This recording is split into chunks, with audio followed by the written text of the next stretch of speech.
এবার শাশুড়ি দেখতে পাচ্ছে বিড়ালটা বুকের মাঝে মুখ দিয়ে দিতে পারে, তাই শাশুড়ি বউকে ডাকছে, বৌমা আজকে সনাতনী হিন্দুদের মাঝে যদি কেউ ডাকতে হয়, দেখবে ধার্মিক মুসলমানরা কেউ যদি একজন আরেকজনকে ডাকে করিম জি আব্বা, জি বলে কি বলে না, এটা তাদের সংস্কৃতি।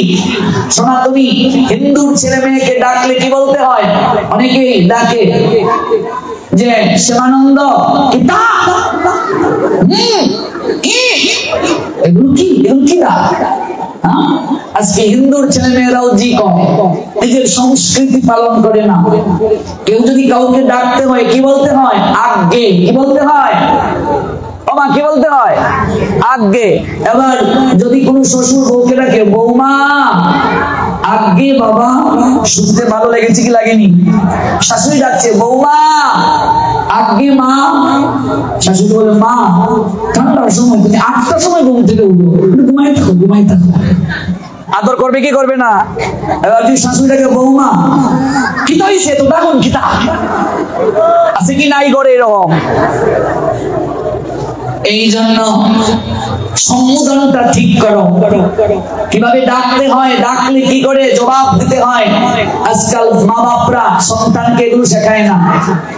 আজকে 100-র মাঝে 99টা হিন্দু ব্যবসায়ী তারাও জি কয়। আজকাল 100-র মাঝে 99.5টা হিন্দুর ছেলে মেয়ে জি কয়। আমরা কোন ধর্মকে আঘাত করব না, কোন ধর্মের সংস্কৃতিকে কটাক্ষ করব না, কিন্তু নিজের সংস্কৃতিকে অপমান করা কখনো উচিত নয়। এই জন্য যখন বাবা মা সন্তানকে ডাকবে তখন কি বলতে হয়? আজ্ঞে। যেমন সুমন আজ্ঞে, কেমন আজ্ঞে বলতে হয়, এটা সংস্কৃতি। আজ্ঞে কি বলতে হয়? আজ্ঞে। আজ থেকে সন্তানকে শেখাও। সনাতনী শাস্ত্রে বৌদিকে কি ডাকতে হয় সেটাও আছে। এখন তো আমরা কাকিকে ডাকি কাকি, এখন আমরা কিছু মা আছে সনাতন ধর্মে, ওরা ভাবে মা ডাকটা অনেক পুরাতন। তুমি আমার মাম্মি দেখো, মাম্মি মম দেখো, মম মম মম মাম্মি মৌ মেউ। সারা পৃথিবীতে মা ডাকের মাঝে যে মধুরতা আছে রে, পৃথিবীর আর কোন ডাকের মাঝে সেই মধুরতা আছে রে। এত আধুনিক হইও না। এই মা ডাকের পিছনে একটা শাস্ত্রীয় কারণ আছে। কি বুঝো তুমি? কি জ্ঞান আছে তোমার? আজকাল সন্তানরা বাবাকে ডাকে ড্যাড, ড্যাড মানে মরা, মরা। সন্তান বাবাকে ডাকে পাপ্পা, এরকম আছে নাকি? কোন বাপ তোমার সন্তান তোমার পাপ্পা ডাকে আছে? যদি থেকে থাকো, তোমার সন্তান তোমায় কি ডাকছে জেনে যাও। এই পাপ্পা সংস্কৃত শব্দ, এর বাংলা অর্থ হচ্ছে মহাপাপী। আমরা ব্যাকরণ নিয়ে পড়াশোনা করেছি, বুঝো না এগুলো? যে সন্তান বাবাকে মহাপাপী বলে, সেই পাপের ঊর্ধ্বগতি হবে না, ওই সন্তানের ডাকে নিম্নগতি হবে। আজকাল অনেক সন্তান বাবাকে ডাকে পাপ্পা, পাপ্পি, বাপ্পি। মাকে ডাকে মেউ, মৌ, মম, মাম্মা, মাম্মা। আমরা মনে করি বাহ খুবই আধুনিক, আমার সন্তান আমাকে মাম্মাম ডাকে। আরে বেয়াদব, হতচ্ছাড়া, এটা আধুনিকতা না, অসভ্যতা। সন্তানকে তুই সঠিক শিক্ষা দিতে পারিস নাই। পৃথিবীতে সন্তান যখন মা ডাকে হৃদয়টা জুড়িয়ে যায়, প্রসব বেদনা ভুলে যায়। মা ডাকের মাঝে এত মধুরতা, ছোট্ট একটা শব্দ মা, পৃথিবীর কোনো বাক্য, কোনো শব্দ নাই এই মাকে সংজ্ঞায়িত করা, মায়ের বর্ণনা দেওয়া। যেখানে ভগবান শ্রী গোবিন্দ সকল যুগে যুগে ভগবানেরা মাকে মা ডেকেছেন, বাবাকে বাবা ডেকেছেন, আর আমরা মাম্মা, মাম্মি, মম, মেউ, মৌ, বাবাকে পাপ্পা, পাপ্পি, পাপ্পা। এগুলো কি? এগুলো কি? একটু অর্থ বুঝি না, অর্থ জানার চেষ্টা করি না, এটা আমাদের জন্য দুর্ভাগ্য। আজকে কোন জায়গায় কোন সম্বোধন করতে হয় আমরা বুঝি না, জানার চেষ্টা করি না। কি নাম রাখতে হয় সন্তানের আমরা জানার চেষ্টা করি না, বোঝার চেষ্টা করি না। আমি এক জায়গায় পাঠে গেলাম, সেলুনের চুল কাটে লোকটা আমার বড় পাঠের ভক্ত, আমাকে বলছে আপনি একটু কৃপা করে আসুন না আমাদের দোকানে। গেলাম, গিয়ে দেখি এক মা চুল কাটতে আসছে সন্তানকে নিয়ে। কি কাটতে আসছে? এসে বলছে দাদা মার্কেটে কি ডিজাইনটা চলছে একটু দেখান তো আমায়। আমি তাকিয়ে দেখছি, ওরে বাপ রে বাপ, ডিজাইন থেকে সন্তানের চুল কাটবে। এবার না দাদা এটাও চয়েস হয় না। আমি চুপি চুপি বললাম মা তোমার সন্তান কোন ক্লাসে পড়ে, নাম কি? বলছে সন্তান ক্লাস 5 এ পড়ে, আমার ছেলের নাম ডিজে। নাম কি? মা তোমার ছেলের নাম ডিজে, ছেলে বড় হয়ে করবে কি যে? আমি এটাই ভাবছি। তোমার মতো কুলাঙ্গার মায়েদের স্থান বৃদ্ধাশ্রমে হয়, সন্তানের নাম রেখেছো ডিজে, তুমি আবার হিন্দু মহিলা, আর ছেলেকে আসতো ডিজাইন দিয়ে চুল কাটা শেখাতে। অনুভব করো, বুঝো, একটু বুঝার চেষ্টা করো। সনাতন ধর্মে মা মানে লক্ষ্মী, সনাতন ধর্মে তুমি মা মানে সরস্বতী, সনাতন ধর্মে তুমি মা মানে কালী অধিকার আদায়ে, সনাতন ধর্মে তুমি মা মানে অধিকার আদায়ে উগ্র চণ্ডী, তোমার স্থান সবার উপরে। তুমি মা থেকে মেউ হইও না, মেউ মেউ হইও না, মাম্মাম হইও না। যদি এই কাজ করে থাকো আজকে প্রণাম দিয়ে ভগবানের কাছে মাপ চেয়ে আর বাসায় গিয়ে তোমার সেরা রে কই ভাই আজ থেকে মা ডাকিস আর কিছু ডাকিস না।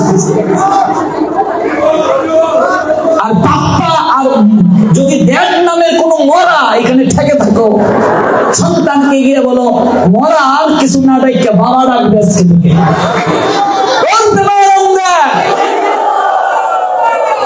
সন্তানের নাম রাখে ডিজে।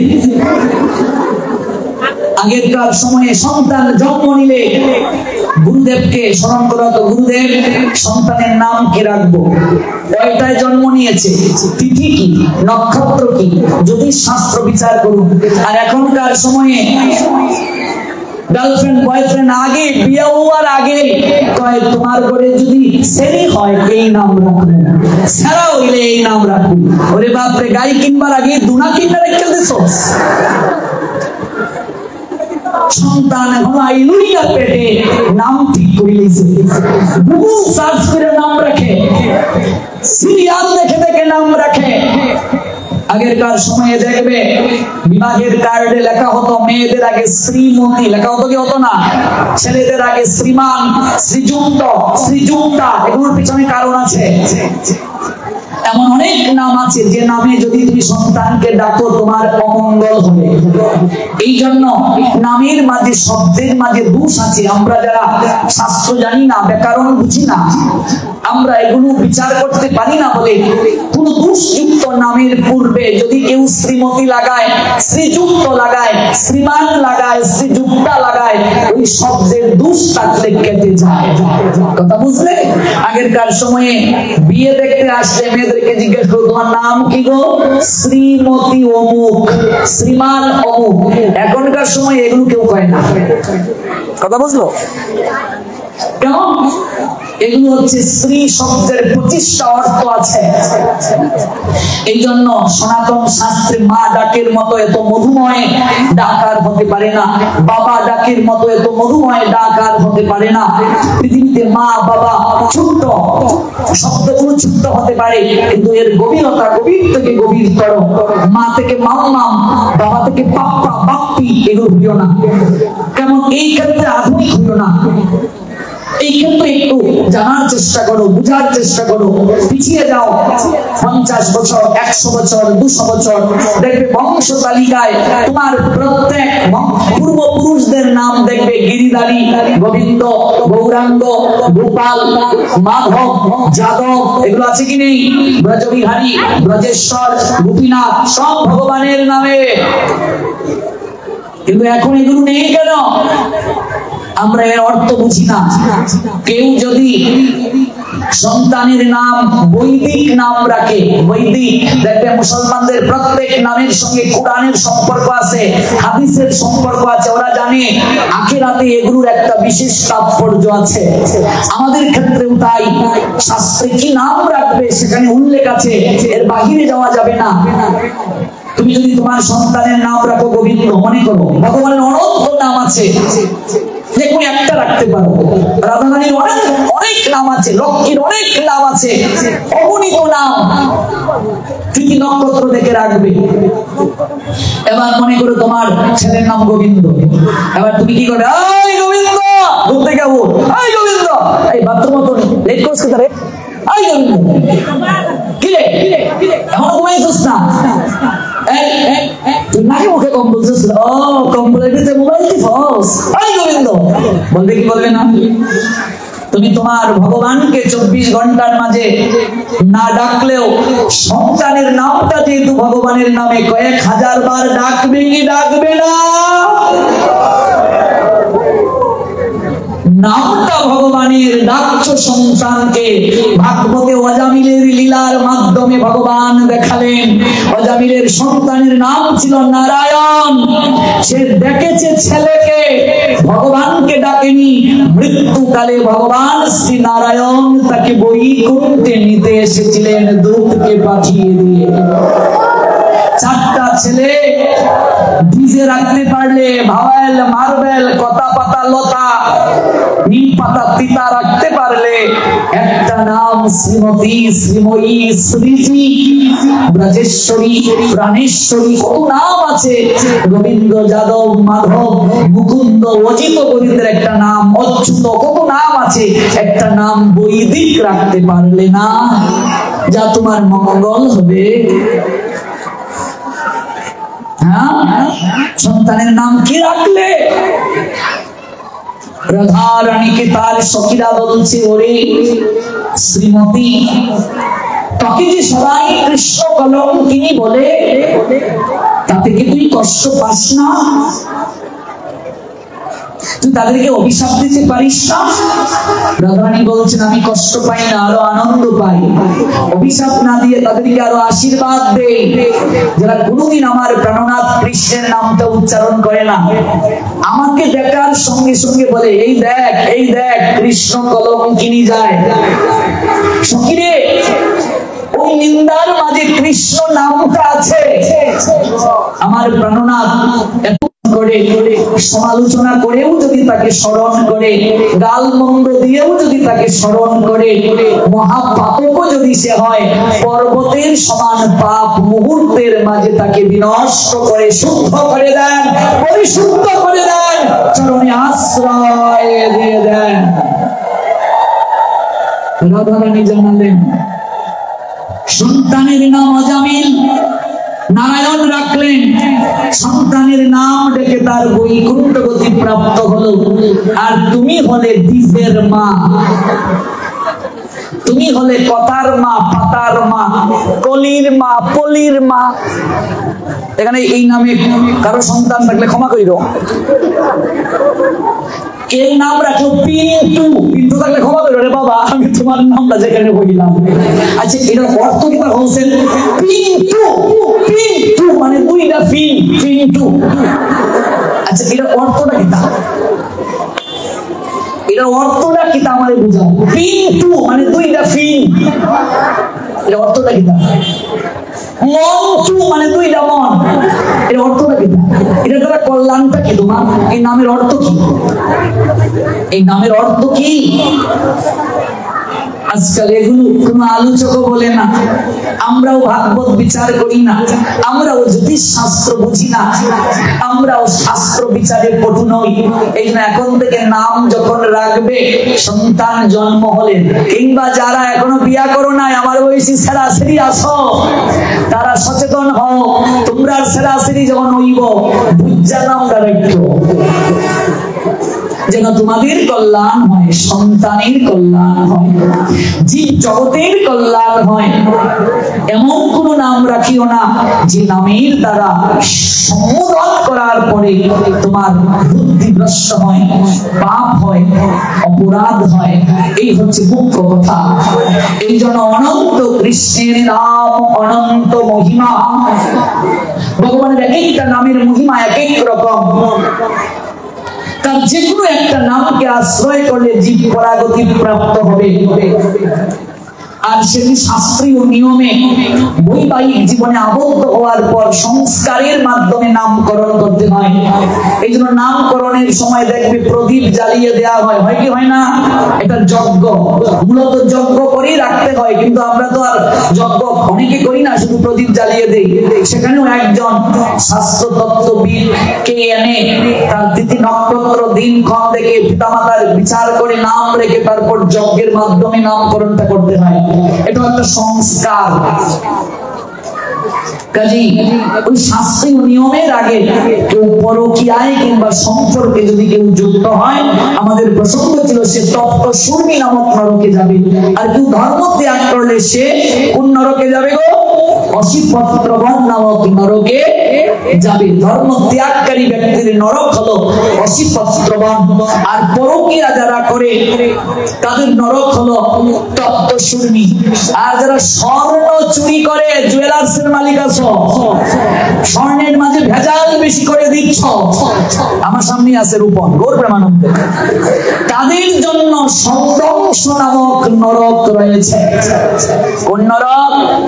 আর যারা সুদের ব্যবসা করো তাদের অবস্থা আরো বেগতি। এটা পরে কইব, মন খারাপ করতেছি না। কর্মফল বড় ভয়ানক। এর থেকে কেউ বাঁচবে না, আমিও নই, কোন গুরুদেব বাঁচবে না, কোন সাধু বাঁচবে না, কোন বৈষ্ণব বাঁচবে না যদি সেও খারাপ কর্ম করে, কোন পাঠক বাঁচবে না। এই জন্য ব্যবসায়ী তাকে মিথ্যে বলতেই হবে, মিথ্যে ছাড়া সে ব্যবসা করতে পারবে না। তাহলে তার করণীয় কি? এটা একান্তে জেনে নিও, এগুলো সব জায়গায় বলার বিষয় না। ব্যবসায়ী মিথ্যে ছাড়া ব্যবসা করতে পারবে না। আমরা যে ইনকাম করি তার মাঝে পাপ মিশ্রিত অর্থ থাকে। এই অর্থ পুত্র কন্যা সংসারের জন্য ভয়াবহ পরিণতি নিয়ে আসে। তাহলে আমার করণীয় কি? আমি কিভাবে ব্যবসা করব? এটাও শাস্ত্র বলে দিয়েছে। কাজে এর বাহিরে যাওয়া যাবে না, এর বাহিরে গেলেই আমার দুঃখ। আর যারা অপহরণ করে মুক্তিপণ দাবি করে তারা কোন নরকে যাবে? সেটাও শাস্ত্র বলে দিয়েছে। তাদের জন্য এক প্রকার নরক বরাদ্দ। 28 প্রকার নরকের মহামারী বর্ণনা দিয়েছে, ভয়াবহ বর্ণনা দিয়েছে। এই বর্ণনাগুলো যদি আমরা শুনি আমাদের মাঝে একটু হলেও ভয় সঞ্চার হওয়ার কথা। নরকের রাজধানীর নাম কোথায় বলো? কোথায়? সংযমনী। নরকের কেন্দ্রবিন্দু কোথায়? সংযমনী। এই পৃথিবী থেকে নরকের অবস্থানটা কোথায়? কোথায় পড়েছে? কত কিলোমিটার দূরে? আগামীকাল এগুলো জানাই, আগামীকাল বলবো না, আজকে আমরা একাদশী প্রসঙ্গেই থাকি। নরকটা কোথায় পড়েছে? এই পৃথিবী থেকে নরকে অবস্থান দূরত্ব কোথায়? স্বর্গটা কোথায়? পৃথিবী থেকে নরকের দূরত্ব ৮৬,০০০ যোজন। যোজন কাকে বলে? এগুলো আমরা শুনবো, ধারাবাহিকভাবে শুনবো। এদিকে আমরা যাচ্ছি না। যারা অপরের ধন হরণ করে, স্ত্রী পুত্রকে অপহরণ করে মুক্তিপণ দাবি করে, তাদের জন্য নরকের প্রথম নাম্বার নরকটা বরাদ্দ। এই নরকের নাম হচ্ছে তামিশ্র নরক। দেখবে অপহরণকারীকে চুপ বেঁধে রাখা হয়। ওই তামিশ্র নরকটা, তামিশ্র শব্দের অর্থ অন্ধকার, একটা অন্ধকারময় নরক।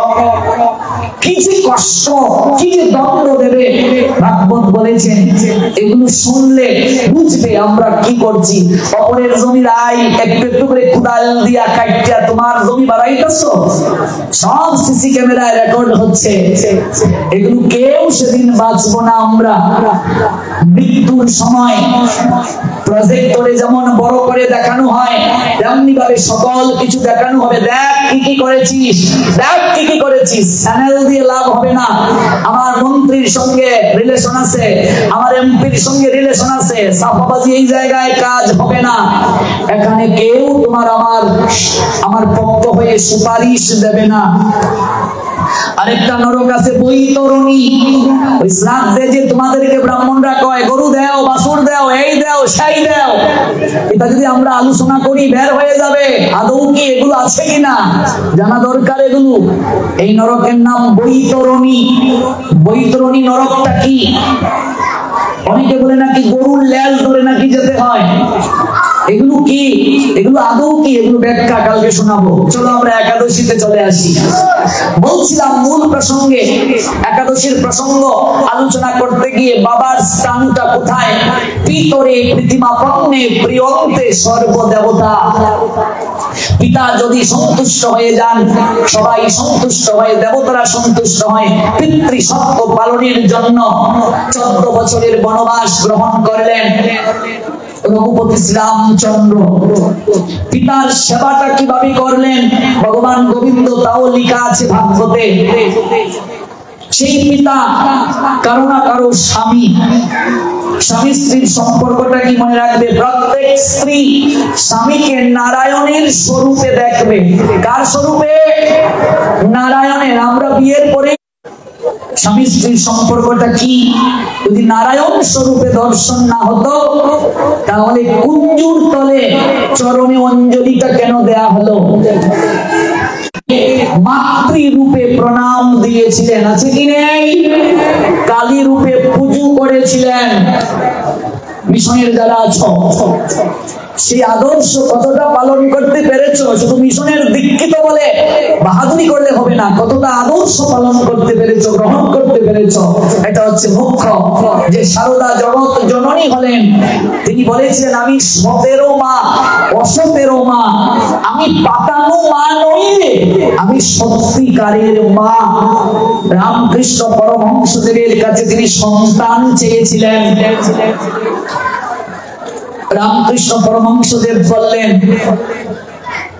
আমি যদি তোমায় সন্তান দেই 2, 1, 3, 4 সন্তানের মা হবে, কিন্তু এমন একদিন হবে তুমি জগৎ জননী হবে, অগণিত সন্তানের তুমি মা হবে। হয়েছেন কি হয় নাই?